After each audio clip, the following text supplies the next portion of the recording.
Hi, I'm Tony Bowen and welcome to my Corn Country Rails. Well, this video today is going to take us outside of my train room and actually out to my garage where I'm going to start installing a spray booth. This past year I had a large railroad collection that I was taking care of, and one of the items in there was a nice airbrush and kind of spray booth area. And in the past I have had used the cardboard box with the furnace filter in the back. That worked out great. In my college years I had access to one at a hobby shop that I worked at, plus I had a good friend that I was allowed to use his. So when I was working at the hobby shop I did a lot of projects and had a spray booth at my kind of disposal when I needed it.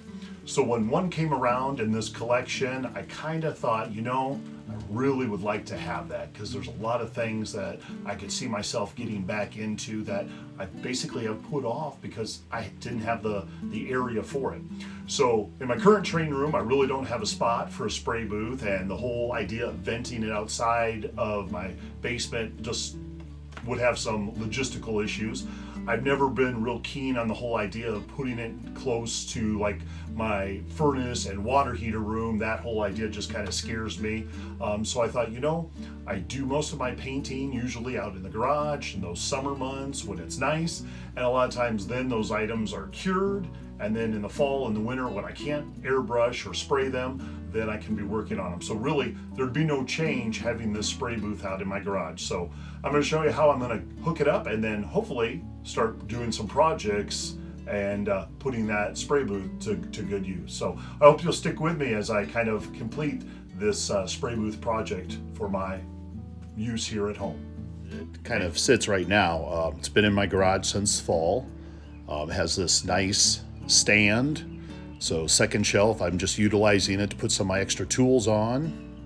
And then the bottom is where I have the compressor, some extra cardboard pieces, things like that. In here, just a drawer for some airbrush items that I always are kind of like go-tos. Since his spray booth was in his house, this was nice because he had all of his paints and stuff right in there. Since mine's out in the garage and, we're talking Iowa weather, so it could be extreme heat in the summertime and obviously bitter cold in the winter, I probably won't store many paints there, except for maybe the ones I'm using for projects that I could just leave them right there. And then also having this extra kind of nice little tray there, whether I'm spraying something here and I need just a little extra room to set stuff on.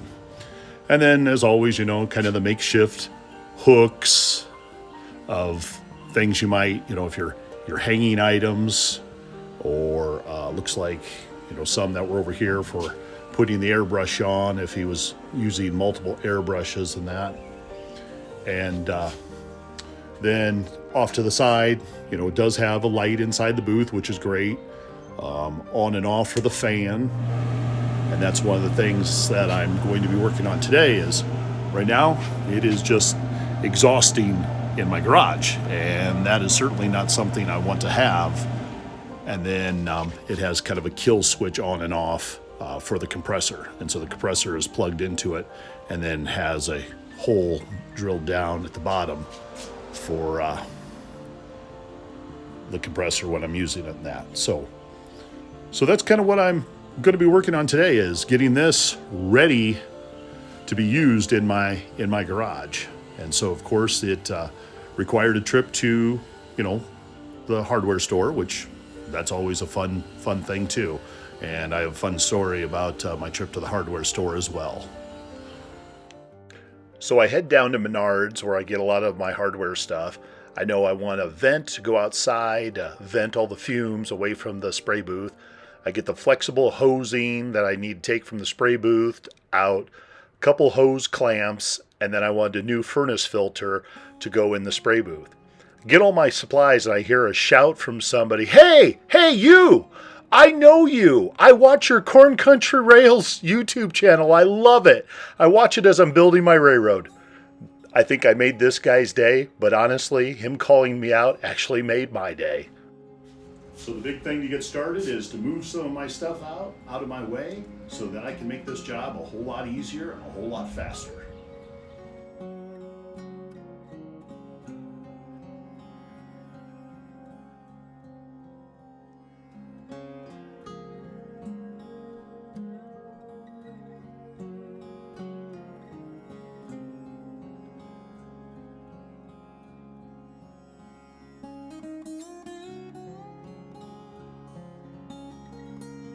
So my hope is to connect my hose right there to the exhaust, go on the back side of that shelf, come straight up, probably run it over the rafters just to hold it, and then just exit it out right there on the other side on the garage soffit. So if we come outside here, the venting would be right in one of those areas. So that's hopefully the plan.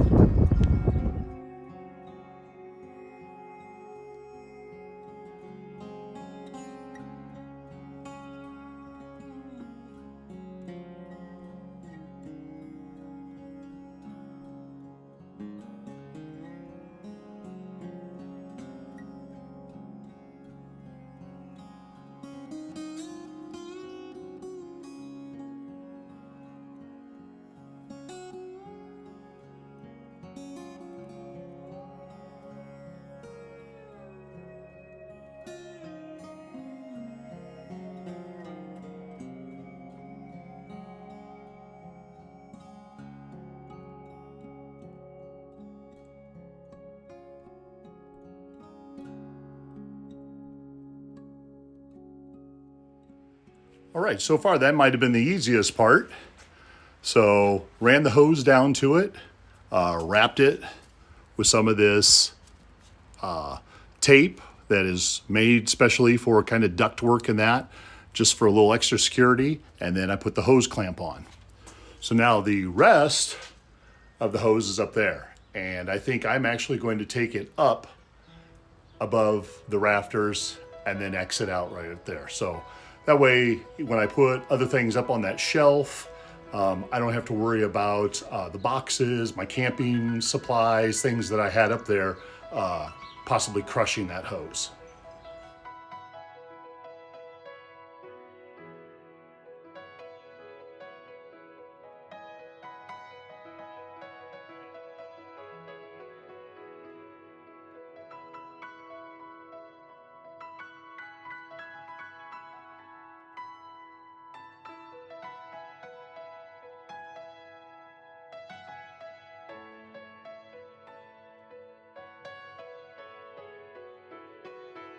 The hose up there and out of the way. Now it is time to come to the outside. I've moved the grill and that. And I've kind of made an exit where the vent will go and then tie in and just kind of blow out into, well, I hate to say it, the neighborhood. I drilled 5 holes. Come in there with my tin snips and kind of clean that up, and so that will be what I do next. All right, it may not be the prettiest job, but this fits there, but obviously there's a lot of runoff, so I need to cut this down a little bit and then adhere that, screw it into the kind of the soffit, and then I will do the same thing. I will put the hosing around it, I will put the tape around it to seal it, and then a hose clamp also to hold it in place.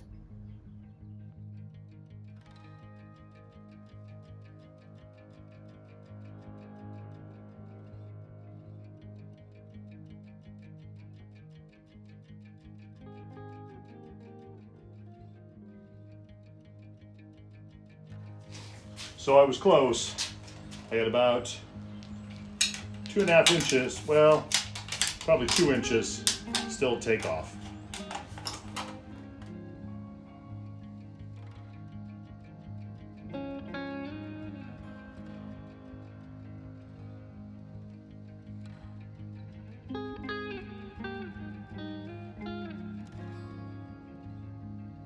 Since I have a very small area to work in up there, I'm going to take this piece, I'm going to put the hose on it, I'm going to wrap it with the duck metal tape, I'm going to go ahead and put the hose clamp on it, and then I'm going to run it down through that hole on the outside.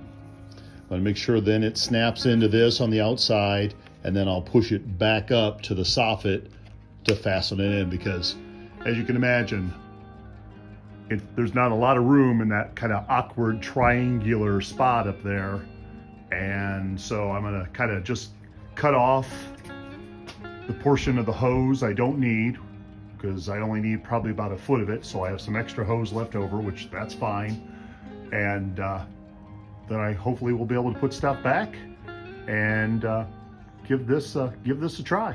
Hose is connected to the collar, and I was able to put the tape around it, the hose clamp, and then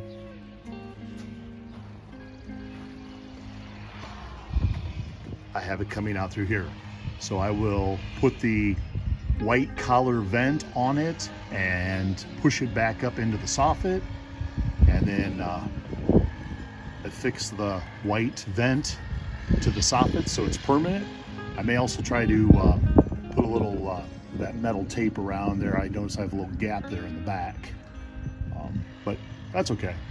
Anything to hopefully keep any bees and hornets and stuff like that from building any kind of nest in there. I want to try to block those holes. One last thing to install is I don't think this air filter has been changed in a long time. And so obviously no air is going to get through there. And you're going to have a lot of paint particles come back at you. And that's not a good thing. And even with having a spray booth, you still want to have that respirator and that on. And when you put a new air filter in, always make sure that arrow pointed in the direction of the air that flows. There we go. Turn on the fan. We are in business, ready to paint. So I hope you've enjoyed this quick installation. It's something different outside of my normal train room, but obviously it's going to have an impact on things I want to do for the railroad, like painting trees, buildings, locomotives, and other things down the road. So anyway, take care for now. Bye-bye.